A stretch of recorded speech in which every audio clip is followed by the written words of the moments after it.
ఏదైనా కూడా నాకు ఏమనిపిస్తుందంటే పిల్లలకి కూడా వినాయక చవితి అంటే చాలా ఇష్టమైన పండగ. ఎందుకంటే పండగల్లో మొదటి పండగ ఇదే గదా! మనం చేసుకునేది.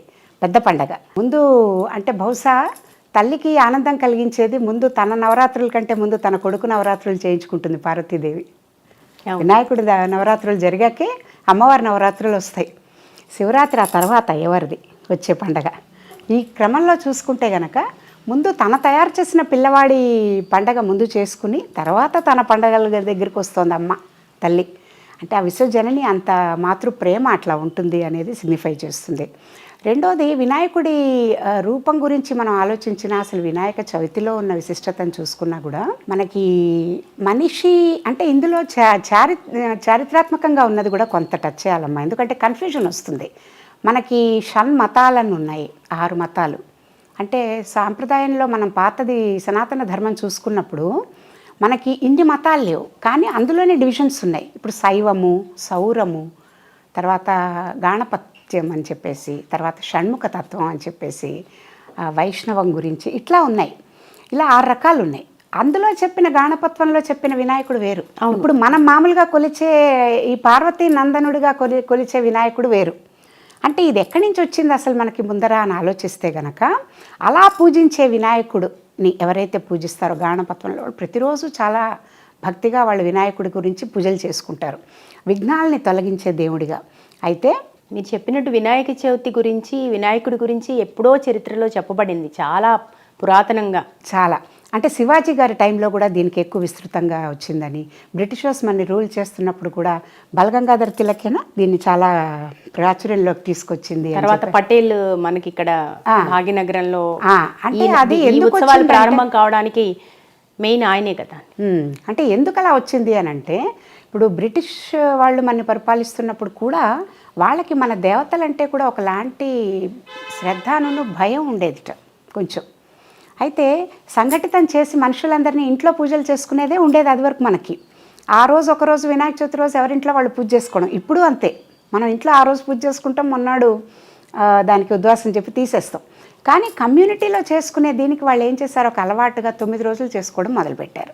అంటే అదొక వేదికగా చేసుకుని కల్చరల్ ప్రోగ్రామ్స్ చేయడం, వాళ్ళు దేశభక్తికి సంబంధించి లేకపోతే అందరినీ సంఘటితం చేసేందుకు ఎట్లా చేయాలి అనేది దానికి మటుకు వాళ్ళు రెస్ట్రిక్ట్ చేసేవాళ్ళు కాదుట. అందుకని ఈ వేదికగా ఇలా చేసుకోవడం అనేది వెస్ట్లో మొదలైంది. వెస్ట్ అంటే మన బాంబే, మహారాష్ట్ర అటు సైడ్, అక్కడ చాలా ప్రాచుర్యంలోకి వచ్చింది, మహారాష్ట్రలో అంతా అనమాట.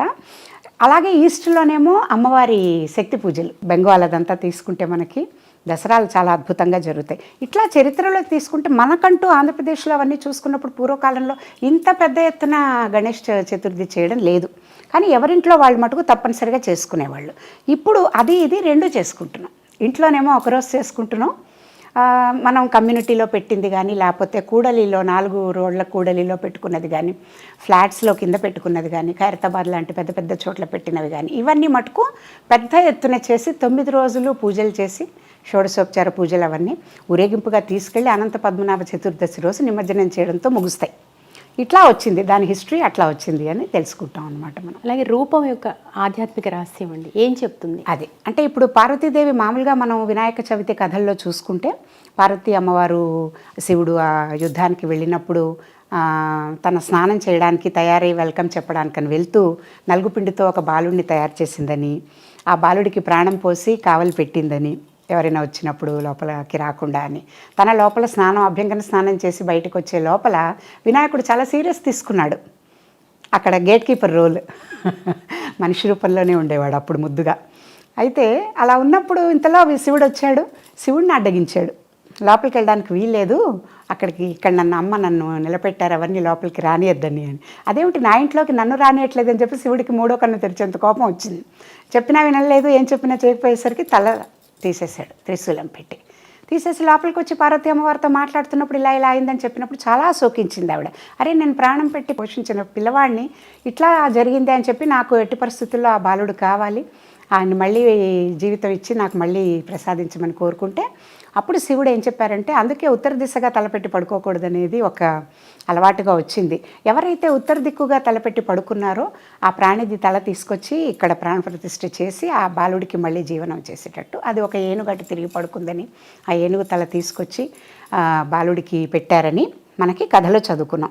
ఇందులో నాకేమనిపిస్తుందంటేనమ్మా, తల తీసేసిన దాంట్లో ఆధ్యాత్మిక అర్థం ఏంటంటే, నేను శరీరము అని అనుకుని దేహభ్రాంతితో ఉన్న వాళ్ళకి భగవంతుడు ఎప్పుడూ కూడా దేహభ్రాంతిని తొలగించడానికి, అహంకారం తొలగించడానికి, ఎప్పుడైతే ఆ తలలోనేగా అహంకారం ఉండేది, ఆ తలని ఎప్పుడైతే తీసేశాడో, అలాగే మీకు గుర్తుండి ఉంటుంది మన బలిచక్రవర్తికి తలలో అంత నన్ను మించిన వాళ్ళు లేరనే అహంకారం తలకెక్కేసరికే కదా విష్ణుమూర్తి పాదాలతో తొక్కి ఆయన్ని పాతాళలోకంలోకి పంపించేసింది.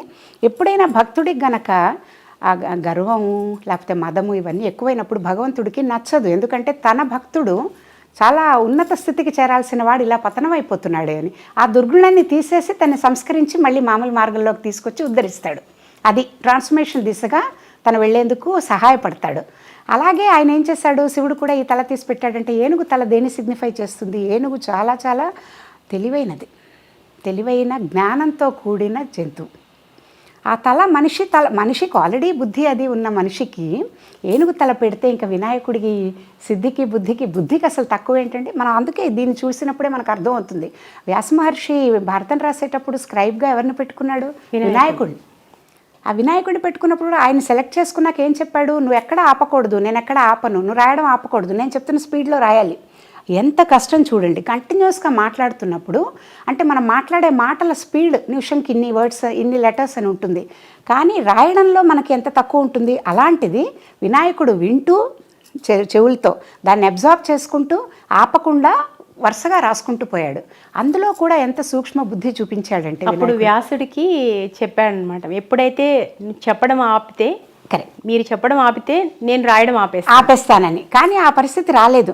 తినకే ఏం జరిగింది, రాస్తున్నప్పుడు ఏదైతే పాళి పెన్ను ఉంటుందో అది విరిగింది, ఆపలేదు. ఎందుకంటే ఇక్కడ దాగిపోతుంది కదా. ఏం చేశాడు, వెంటనే తన ఈ దంతం తీసి దంతంతో రాసేశాడు. దంతాన్ని ఒక పెన్నుగా యూజ్ చేసుకొని. సూక్ష్మ బుద్ధి. అంత గొప్ప తెలివితేటలు ఉన్న వినాయకుడి గురించి అంటే ఆ ఏనుగు తల పెట్టడం తర్వాత వినాయకుడి సూక్ష్మ బుద్ధి మనిషిగా ఉన్నదానికంటే కూడా ఇంకా వివేకవంతుడు, విజ్డమ్కి గాడ్ అని చెప్తారు కదా. స్పిరిచువల్గా కూడా మూలాధారంకి వెనక అధిపతి కాబట్టి ఆ మూలాధారం నుంచి సాధకుడి ప్రయాణం సహస్రారం వరకు వెళ్ళే ప్రయాణంలో వినాయకుడిని మొదట పూజించి, అలాగే ఏ పూజ చేసినా ముందు వినాయకుడిని మనం పూజించి తర్వాత ఆ దేవుడికి కనుక పూజ చేస్తే మనకి ఇహానికి పరానికి కావాల్సినవన్నీ కూడా ప్రసాదిస్తాడు అని నమ్మకం. ఇప్పుడు మీరు సూక్ష్మ బుద్ధి గురించి చెప్పారు. సూక్ష్మ బుద్ధి వినాయకుడికి ఎంత ఉందో మన పురాణాల్లో కూడా చాలా గాథలు ఉన్నాయి. వాటి వివరాలు ఏంటమ్మా తెలియజేయండి. విఘ్న ఆధిపత్యం ఇవ్వాలి అని చెప్పి అనుకున్నప్పుడు కూడా ఎవరికి ఇవ్వాలి? ఇద్దరు పిల్లలు శివపార్వతులకి అని అంటారు కదా. షణ్ముఖ తత్వం, సుబ్రహ్మణ్య స్వామి, తర్వాత వినాయకుడు పెద్దవాడు. సరే పెద్దవాడు కదా, ఈయనకి ఇవ్వాలా లేకపోతే ఇదే అని. కానీ అట్లా కాదు, ఎవరికి మనకు ఎవరు ఎక్కువ ఇష్టం వాళ్ళకి ఇద్దాం అనే దానికంటే కూడా ఎవరు యోగ్యులో చూసి ఇవ్వడం అనేది ధర్మం. ఎవరికి ఆ యోగ్యత ఉంది అంటే బలంలో కానీ, తేజం చాలా ఫాస్ట్ మూమెంట్లో కానీ, వాటన్నిటిలో చూసుకుంటే సుబ్రహ్మణ్య స్వామికి ఉంది. నా శరీరం వల్ల దీనివల్ల కొంచెం తొందరగా కదలలేడు, కానీ బుద్ధి వయసు చూసుకుంటే గణపతికి ఉంది. అందుకని ఏం చేశాడు, ముల్లోకాల్లో అన్ని నదుల్లోనూ స్నానం చేసి రమ్మనమని ఒక కండిషన్ పెడితే వెంటనే అది వినంగానే నెమలి వాహనం మీద సుబ్రహ్మణ్య స్వామి బయలుదేరిపోయాడు. వినాయకుడు బయలుదేరలేదు, అక్కడే ఉండి ముల్లోకాల్లో ఏ నదుల్లో మునిగినా, ఏ తీర్థం వెళ్ళినా కూడా తల్లిదండ్రులను మించిన దైవాలు ఉంటారా అనే సూక్ష్మ బుద్ధితో తను ఏం చేశాడు, తల్లిదండ్రుల చుట్టూ ప్రదక్షిణాలు చేశాడు. సో ఏం జరిగింది, అల్టిమేట్గా సుబ్రహ్మణ్య స్వామి ఏ నదికి వెళ్ళినా, ఏ తీర్థంకి వెళ్ళినా తను అందులో మునిగే ముందరే వినాయకుడు గణపతి అందులో స్నానం చేసి ఆల్రెడీ వెళ్ళిపోతున్నట్టుగా దర్శనం ఇస్తోంది. అంటే ఆల్రెడీ తన ఈ పని ద్వారా తన ముందరే అందులో చేసినంత ఫలితం సంపాదించేశాడు. ఆ నదిలో స్నానం చేసిన ఫలితం తల్లిదండ్రులకి ప్రదక్షిణ చేసినందువల్ల. అంటే ఆది గురువులు, ఆది దేవతలైన తల్లిదండ్రులకి ప్రదక్షిణం చేసి అక్కడే ఉండి తన గణాధిపత్యం గెలుచుకున్నాడు అనమాట, తన ప్రతిభా సూక్ష్మ బుద్ధితో. ఈనాటి సమాజంలో అందరూ తెలుసుకోవాల్సిన విషయం కూడా ఇది. తల్లిదండ్రుల్ని ఎందుకు గౌరవించాలి, గౌరవిస్తే వారిని పూజిస్తే వచ్చే ఫలితం ఎలా ఉంటుందో. అది అంటే అన్నీ పెద్ద పెద్ద మాటలు చెప్తాము, యాటిట్యూడ్ ఆఫ్ గ్రాటిట్యూడ్ అని ఇవన్నీ అని. ఎక్కడో ఎవరో మనకేదో చిన్న స్నేహితులు సహాయం చేస్తేనే థ్యాంక్స్ అంటామే, ఎవరైనా ఏదైనా కింద పడిపోయిన వస్తువు తీసిస్తేనే అంటామే. ఇంత చేస్తున్న తల్లిదండ్రులకు కానీ ఏమీ ఎక్స్పెక్ట్ చేయకుండా మనకి ఇంత ఇస్తున్న భగవంతుడికి కానీ ఆ యాటిట్యూడ్ ఆఫ్ గ్రాటిట్యూడ్ చూపిస్తున్నామా? అది గనక అలవాటు చేస్తే చిన్నప్పటి నుంచి కూడా మనం బహుశా ఆ అబండెన్స్ మెంటాలిటీతోనే ప్రతి వాళ్ళు బిహేవ్ చేస్తారేమో, స్కేర్సిటీ మెంటాలిటీ లేకుండా. ఇంకా ఏదో లేనిదేదో కావాలి, ఇంకా మోహం, ఇంకా మదం, మాత్సర్యం, ఈ వినాయకుడి కథలు అవే చెప్తాయి. అవన్నీ వదిలించుకోమని. మన పూజలు, పండగలు, మన ఆధ్యాత్మికతను అలాగే మన హెల్త్ పర్స్పెక్టివ్లో పెట్టినవి ఇవన్నీ కూడా. ఈ పూజా విధానంలో మనకి చాలా డిఫరెంట్గా ఉంటుంది. వినాయక చవితి ఎన్నో పండుగలు చేసుకుంటుంటాం, కానీ ఎక్కడ పత్రి వాడటం అనేది ఏ పూజలో ఉండదు. ఎందుకంటారు? అందులో కూడా 21 రకాల పత్రి వాడటం, గరిక చాలా ముఖ్యమైనది. కారణం ఏంటి? గరికకి సైంటిఫిక్గా కూడా చాలాసార్లు ప్రూవ్ చేశారు, మా సైంటిస్టులు కూడా చెప్పారు. మీకు గుర్తుండి ఉంటుంది, మనం గ్రహణాలప్పుడు కూడా దర్భలు, ఎండిపోయిన గరికని మనం, అంటే దాంట్లో బ్యాక్టీరియా ఫామ్ చేయకుండా ఆపే శక్తి ఉంది. అలాగే ఇప్పుడు మీకు గ్రహణంలో వచ్చే ఆ రేస్ని పంపించకుండా చేసే శక్తి ఉంది. అంటే ఇంత పెద్ద ట్యాంక్ ఆఫ్ వాటర్ మీద ఒక దర్భేస్తే సరిపోయిందా అనుకుంటాం, సరిపోతుంది. దాంట్లోంచి ఆ రే పాస్ అవ్వలేదు. సైంటిఫిక్గా ప్రూవ్ అయింది. అది నాసా వాళ్ళు కూడా ప్రూవ్ చేశారు. చాలా మందికి ఉన్న డౌట్ కూడా ఇదే. చాలా మంది ఏంటి ఒక చిన్న గరిక వేయడం ఏంటి? అవును, ఎందుకంటే అదంత శక్తివంతం. మందు ఎంత వేసుకుంటున్నాం? ఇప్పుడు మందు మన ఒంట్లో బాగాలేకపోతే ఇంత చిన్న మాత్రతో ఇంత పెద్ద దేహానికి ఆ రోగం తగ్గించట్లేదా? ఎంత కావాలి? మంత్రం, ఓ చిన్న మంత్రం, గం గణపతయే నమః, అది రోజంతా చేసి చూడండి, వారం రోజులు 9 రోజులు చేసి చూడండి. ఆ మంత్రం, ఆ ఒక్క మంత్రం అంటం వల్ల మీకు ఎంత శక్తి వస్తుందో ఎక్స్పీరియన్స్ చేస్తే తెలుస్తుంది లోపల. అలాగే ఆ చిన్న గరికకి అలా వచ్చింది. గరికకి ఎందుకు అది పెట్టారంటేట, అది చెట్టు నుంచి, అంటే ఇప్పుడు భూమిలోంచి తీసేసినా కూడా దాంట్లో లైఫ్ ఉంటుందిట, అది దానంతట అది పెరగగలిగే శక్తి ఉంటుందిట ఆ గరికకి. అందుకని అంత మహత్తు ఉంది అని చెప్పి చెప్తారు, అది పనికొస్తుంది అని. తీసేసిన చెట్టు నుంచి కూడా దానికి లైఫ్ ఉంటుంది కాబట్టి మొదల్లో ఎంత శక్తి ఉందో చివరి కూడా అంతే శక్తి ఉంటుందని. వినాయకుడు చాలా సులభంగా, తనకి చాలా ఇష్టమైన పత్రి గరిక అని, చాలా సులభంగా అది ఇస్తే సంతోషపడతాడని, మనకేం కావాలన్నా కూడా. ముఖ్యంగా ఇలా ఆలోచిస్తే కనుక ఎందుకు కథ రూపంలో ఇలా చెప్పారు అంటే, వినాయకుడు మనకి భూమి తత్వం అని చెప్పుకున్నాం కదా, మూలాధార తత్వం అని. అంటే 5 ఎలిమెంట్స్లో మనకి భూమి నుంచి తీసుకుంటున్న తత్వం వినాయకుడు అనుకుంటే, మనకి వర్షాకాలంలో అసలు భూమి నుంచేగా ప్రతిదీ కూడా మనకి, ఏ క్రాప్, ఏ జీవి బయటికి వచ్చినా కూడా భూమి నుంచేగా. చెట్టు, ఒక చిన్న విత్తనం వేస్తున్నాం, అది ఇలాగా చెట్టులాగా వచ్చి అది మొలకెత్తి అది పళ్ళు పూలు అవన్నీ ఇస్తుంది మనకి. ఏదైనా భూమి నుంచి రావాల్సిందే, మనందరం కూడా భూమిలోంచి వచ్చిన వాళ్ళమే కదా. ఇలా వచ్చినప్పుడు ఆ వినాయకుడికి భూమి నుంచి వచ్చిన ఏదైనా కూడా తనకి చాలా ఇష్టం. రెండోది భాద్రపద మాసం అని చెప్పుకున్నప్పుడు ఖగోళ శాస్త్రం ప్రకారం చూసుకుంటే కనుక భాద్రపద మాసంలోనే వినాయకుడి జననం ఎందుకు అయింది అని, మనకి సూర్యుడు, తర్వాత చంద్రుడు, భూమి, ఈ 3 ఉండే పొజిషను అది కరెక్ట్గా ఉండదట ఖగోళ శాస్త్రం ప్రకారం చెప్పేటప్పుడు. దాంతో ఉద్భవించే రేస్ ఏదైతే ఉంటాయో అది మనిషి మేధస్సుకి, మనిషి ఆరోగ్యానికి మంచిది కాదట. చంద్రుడిని చూడొద్దనే దానికి కూడా కారణం అదే. అది మూఢ నమ్మకం కాదు. ఆ రోజు ఉండే చంద్రుడి రేస్లో మనకి మైండ్కి, బాడీకి సరిగ్గా అపనిందలు అవన్నీ వస్తాయంటే మన మైండ్ సరిగ్గా లేకపోతే, స్టేబుల్గా లేకపోతే చేసే పనుల వల్లే అలాంటివి వస్తాయి. మాత్రం నీలాపనిందలు కలుగుతాయి అని అదే, అందుకని అంటే కథ కూడా చెప్పారు. దానికి ఎందుకు అలా చెప్పారంటే, అమ్మ, అందరికీ కూడా ఆధ్యాత్మికతని అర్థం చేసుకునే శక్తి లేదు. నువ్వు ఎందుకు చెయ్యాలి అనేది చెప్పేటప్పుడు ఎవరికి ఏ భాషలో చెప్తే అర్థమవుతుందో చిన్న చిన్న కథల రూపంలో చెప్పారు పురాణాలు. అసలున్న తత్వాన్ని చిన్న కథల రూపంలో చెప్తే మనం ఏంటంటే అందులో సారము, ఏజ్ వైజ్ సారం తీసుకుని కథని పక్కకు పెట్టే బదులుగా ఆ కథలోనే ఉండిపోతున్నాం. చిన్నపిల్లలకి కథ చెప్తాం, కానీ మనం ఎన్నాళ్ళు ఆ కథలే వింటూ అదే నిజం అనుకుంటున్నాం. అందులో ఏం చెప్పదలుచుకున్నారో గ్రహించడం వివేకవంతుడి లక్షణం. అంటే ఆ భూమి నుంచి అది వచ్చింది తీసుకోవాలని చెప్పారు కదా.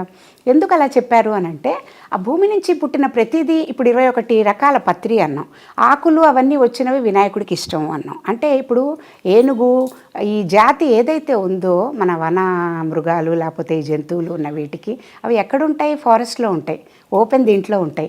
వినాయకుడి దగ్గర కూడా ఉన్నది ఏమిటి? ఆ గజముఖం కదా. సో ఎర్త్లీ తత్వంతో అది తీసుకుని ఉన్నప్పుడు ఆ ఆకులు, అలమలు. ఇంకోటి ఆధ్యాత్మిక పరంగా చూసుకుంటే ఒక అర్థము.